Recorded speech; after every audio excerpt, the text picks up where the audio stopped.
Bagaimana kabarnya? Bapak harap kalian semua dalam keadaan baik dan sehat.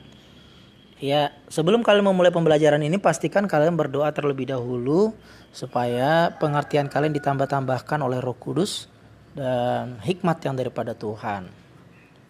Ya, minggu lalu ya kalian belajar tentang bagaimana keadilan yang terjadi dalam keluarga dan juga keluargaku dalam gaya hidup modern. Nah, kenapa sih? Apakah penting begitu ya kita belajar mengenai hal ini? Ya sangat penting ya, karena gaya hidup modern yang kita sekarang sedang lakukan ya atau kita jalani dalam keluarga itu pasti mau tidak mau akan berpengaruh sama cara kita ya berkehidupan. Jadi hal-hal yang disebut kekinian, ya modern atau pola hidup yang katakan berlebihan ya karena kita mendapatkan informasi dari luar, itu bisa mengakibatkan kita bisa salah ya, bahkan apa yang kita kerjakan tadi dalam keluarga bisa bertentangan dalam Alkitab. Nah, di sini ya dikatakan ada beberapa definisi mengenai gaya hidup. Menurut Kotler, gaya hidup itu sebagai pola hidup seseorang di dunia yang diekspresikan dalam aktivitas, minat, dan opini. Jadi gaya hidup itu menggambarkan keseluruhan diri seseorang dalam berinteraksi dengan lingkungannya. Itu menurut Kotler. Selanjutnya menurut Asasel yang mengungkapkan bahwa gaya hidup merupakan sebuah pola kehidupan yang dapat diidentifikasi melalui bagaimana seseorang menghabiskan waktunya. Ya, jadi dia merasa bahwa gaya hidupnya adalah untuk menghabiskan waktu di depan televisi mungkin ya. Yang sekarang ini kan sedang rame-ramenya ya ibu-ibu ya menonton sinetron ya yang judulnya ikatan tali atau apa ya. Ya kalian tahu lah itu ya, atau kalau nggak tahu ya bagus. Nah jadi itu adalah sebuah contoh bahwa ada hal-hal yang digandrungi oleh orang-orang dalam gaya hidupnya. Kalau kita tidak bisa membatasi atau mengontrol diri kita, kita bisa malah menjadi orang yang berlebihan dalam bersikap ya terhadap hal-hal yang bisa membuat kita kecanduan. Terus menurut Minor dan Mowen mengungkapkan bahwa gaya hidup adalah menunjukkan bagaimana orang hidup, misalnya membelanjakan uang, ya mengalokasikan waktu. Itu menurutnya Minor dan Mowen. Menurut Suratno dan Rismiati, gaya hidup merupakan pola hidup seseorang dalam dunia sehari-hari, dinyatakan dalam kegiatan minat dan bakat yang bersangkutan. Macam-macam ya. Jadi itu disebut gaya hidup. Nah, kalau pengertian modern dalam KBBI atau Kamus Besar Bahasa Indonesia mengatakan, yaitu sikap dan cara berpikir atau bertindak sesuai dengan tuntutan zaman. Ya, jadi tuntutan zamannya menuntut harus apa, maka kita menyesuaikan diri di situ. Itu yang disebut modern. Ya, sifatnya kekinian, praktis, efektif, efisien. Ya, nah begitu. Jadi kita bisa mendapat pengertian bahwa gaya hidup modern merupakan sebuah pola hidup yang menyangkut cara bersikap, ya, cara bersikap. Jadi bersikap nih, bagaimana kita bisa bersikap yang baik ya tentunya ya. Jadi bagaimana kita bisa menunjukkan sebagai orang-orang yang menghargai nilai-nilai efektivitas, efisien, praktis, sederhana, menghargai kehidupan, serta menghargai waktu. Nih bentuk gaya hidup modern ya. Yang pertama, pola pikir yang menganggap sebagai status itu sebagai sesuatu yang penting. Misalnya kalau saya statusnya sebagai seorang pelajar, saya bangga gitu. Sedangkan ada orang di luar sana yang statusnya sebagai pengemis, ya, lalu kamu memandang rendah pengemis misalnya. Ini adalah menganggap status itu penting, ya. Jadi menganggap bahwa kamu sebagai seorang terpelajar, ya, lalu menganggap orang lain tidak terpelajar. Nah, ini adalah pola pikir yang menganggap status sebagai sesuatu yang penting. Ada lagi, setiap individu memiliki mobilitas yang tinggi, ya. Misalnya kalian hari ini ya schedule-nya Pertama, belajar kelompok misalnya di rumah teman, tetap menjaga protokol kesehatan. Terus 2 jam lagi harus latihan senam misalnya. 2 jam lagi kalian harus menari misalnya. 2 jam lagi kalian harus kumpul hangout bareng teman. 2 jam lagi kalian harus pulang ke rumah bantu orang tua. 2 jam lagi kalian harus belajar sendiri di rumah. 2 jam lagi kalian harus tidur dulu misalnya, istirahat. Nah, ini sangat padat ya, mobilitasnya tinggi sekali. Tapi tidur itu tidak termasuk mobilitas kali ya. Ya, pokoknya intinya punya schedule begitu banyak ya. Memiliki kebiasaan yang ketiga untuk bercengkrama di tempat-tempat tertentu. Nah, ini yang disebut tadi hangout ya. Kongko. Gaya-gaya hidup modern nih. Yang keempat, memiliki kebiasaan untuk melakukan makan siang atau makan malam di tempat tertentu. Kita ke kafe. Ke kafe keto misalnya ya. Kita ke sana yuk. Siapa yang bayarin? PSS. Nah, misalnya seperti itu. Atau ada yang traktir. Nah, supaya terlihat berduit kan biasanya ya kita langsung mengajak teman-teman untuk ikut ya ditraktir. Terus melakukan olahraga mahal ya, misalnya nge-gym ya, main golf atau olahraga mahal lainnya ya. Terus melaksanakan pernikahan agung. Waduh. Pernikahan agung ini crazy rich ya. Kalau kalian pernah dengar istilah crazy rich, ini kalau orang kaya ya nikahnya harus mewah, harus megah, harus mewah, terlihat wah begitu ya. Yang barusan ini Reza Arab ya menikah di Bali ya kalau nggak salah itu. Jadi mereka menikahnya sangat-sangat mewah ya, menunjukkan kalau mereka adalah orang-orang yang mampu ya untuk membeli segala properti atau menyewa segala properti dan keperluan untuk pernikahan mereka ya dengan Wendy Walters ya. Jadi Bapak melihat itu ada di sosial media ya, dan banyak sekali artis yang diundang ke sana. Nah, itu adalah sebuah gaya hidup modern ya. Terus merayakan wisuda, lalu memiliki gaya hidup serba instan. Apa-apa itu harus praktis. Tidak mau yang namanya berproses lama begitu, maunya instan. Kalau saya lakukan ini harus cepat jadinya ya. Terus memanfaatkan segala macam jenis teknologi komunikasi. Seperti kita saat ini ya, menggunakan handphone dan Bapak merekam dengan menggunakan Android. Ini juga termasuk ya menggunakan teknologi komunikasi. Sehingga pembelajaran bisa tetap terjadi.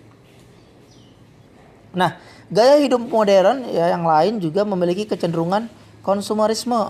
Tahu konsumerisme ya? Konsumerisme itu menganggap barang mewah itu adalah ukuran kebahagiaan. Kalau barang kalian murah, nggak branded atau branded sih. Ya itulah pokoknya ya ngucapkannya, tulisannya branded begitu ya.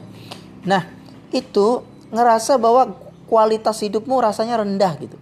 Tapi kalau barang-barangmu kayak Louis Vuitton ya, terus barang-barangmu mungkin kalau handphone itu nggak mau mainnya Samsung ya, nggak mainnya iPhone misalnya.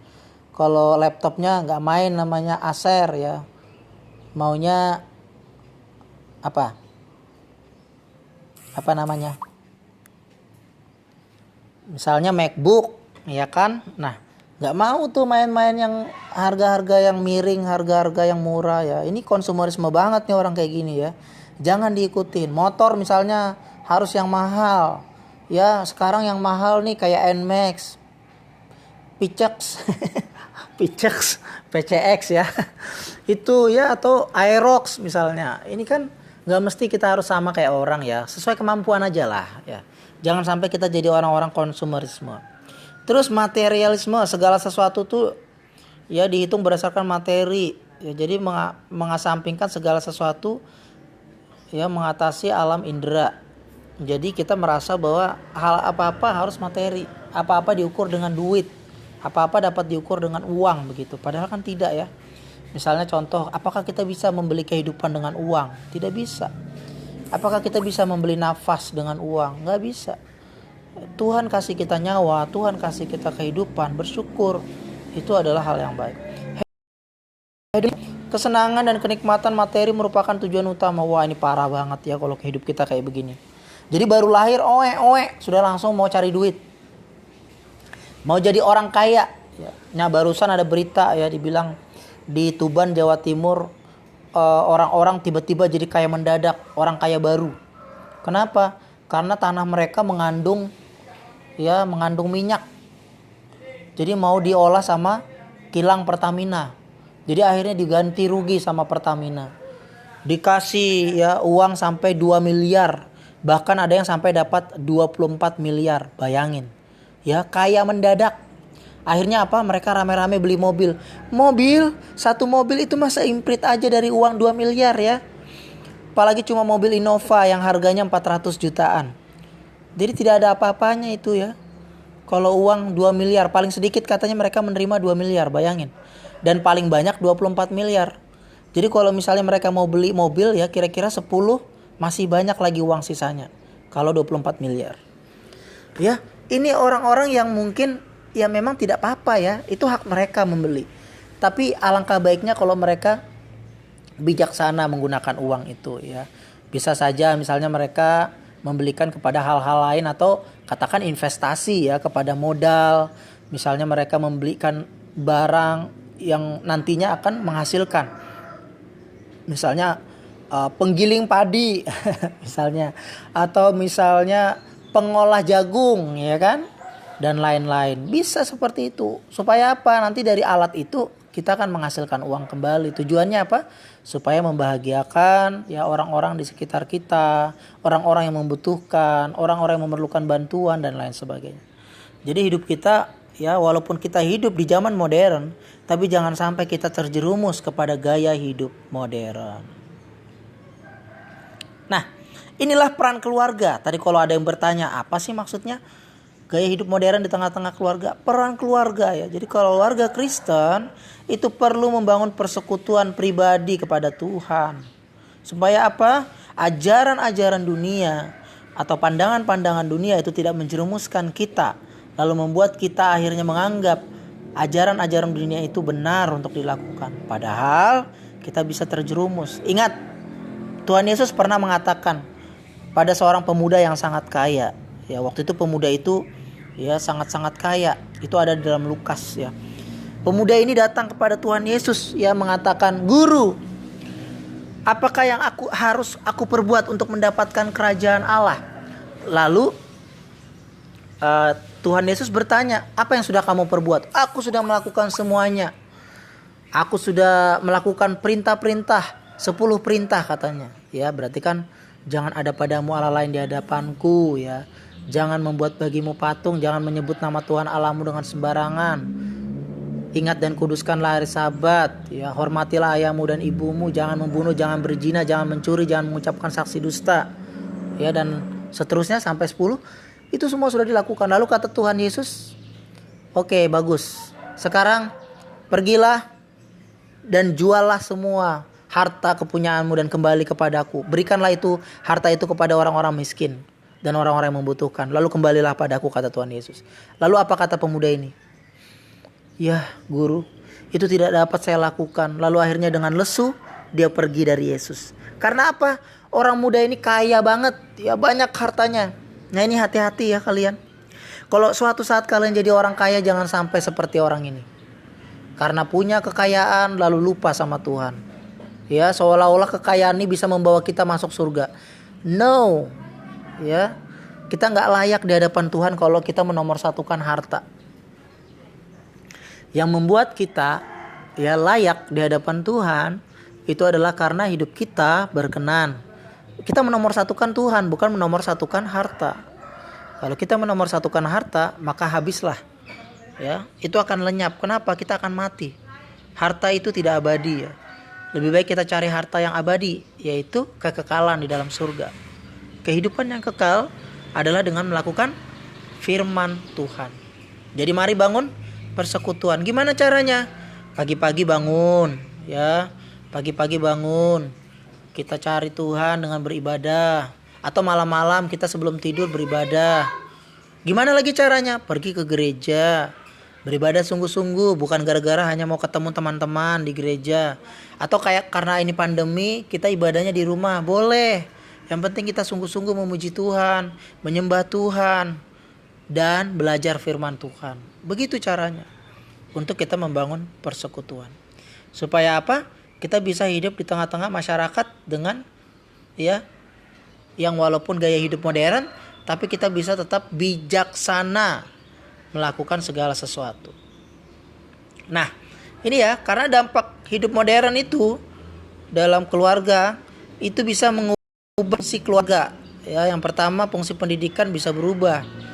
Yang dulu kita belajarnya ya melalui sekolah, bisa sekarang melalui ruang guru. Ya. Kedua, fungsi sosialisasi ya.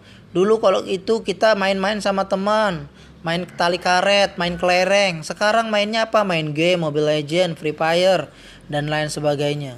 Yang ketiga, fungsi perlindungan. Kalau dulunya kita dilindungi sama keluarga-keluarga kita, dijagain. Sekarang ada asuransi kesehatan. Bahkan kayak Cristiano Ronaldo mengasuransikan kakinya. Jadi kalau ada apa-apa sama kakinya diganti rugi itu, ya, sama asuransi. Yang keempat, fungsi perasaan, ya. Itu diganti ya, yang kalau kita perlu perhatian dari orang lain ya. Sekarang ada yang namanya perhatian dari Android ya. Android melalui Play Store-nya menawarkan banyak perhatian, misalnya main POW. Mungkin kalian tahu nggak ya main POW ya. Jadi main POW itu seolah-olah kamu punya piaraan begitu.